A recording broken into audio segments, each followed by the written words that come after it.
Protests have erupted in Tel Aviv following Israeli Prime Minister Benjamin Netanyahu's announcement to dismiss Shin Bet chief Ronen Bar, a move that has sparked outrage among security officials and political opponents.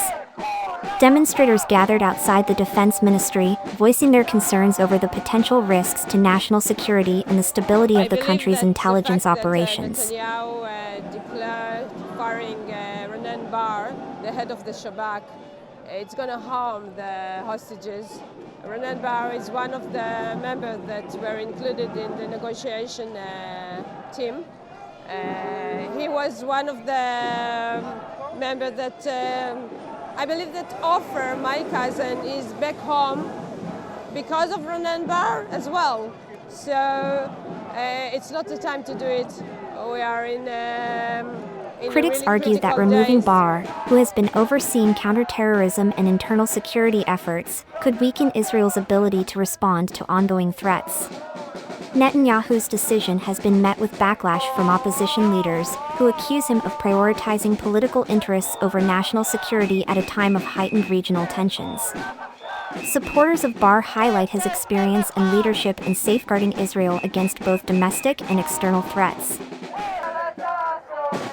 Well, Netanyahu he wants to fire the head of the Shabak. I don't know if it's final or not, but this is going to be terrifying. I mean, he's going against all the administration of the security of Israel, and it's going to harm the negotiation to release all the hostages. I think Bibi doesn't want to release all the hostages, because when he released all the hostages and he had declared that the end of the war, that's the end of his political situation.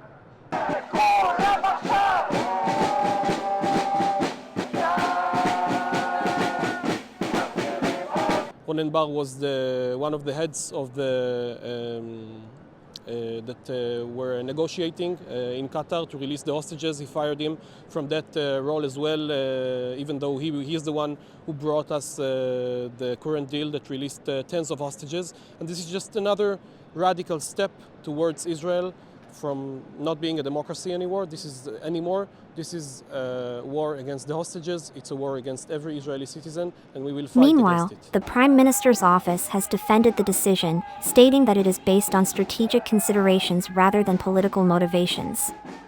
The controversy has further deepened divisions within Israel's government, with ministers and lawmakers weighing in on the potential consequences of this leadership shakeup.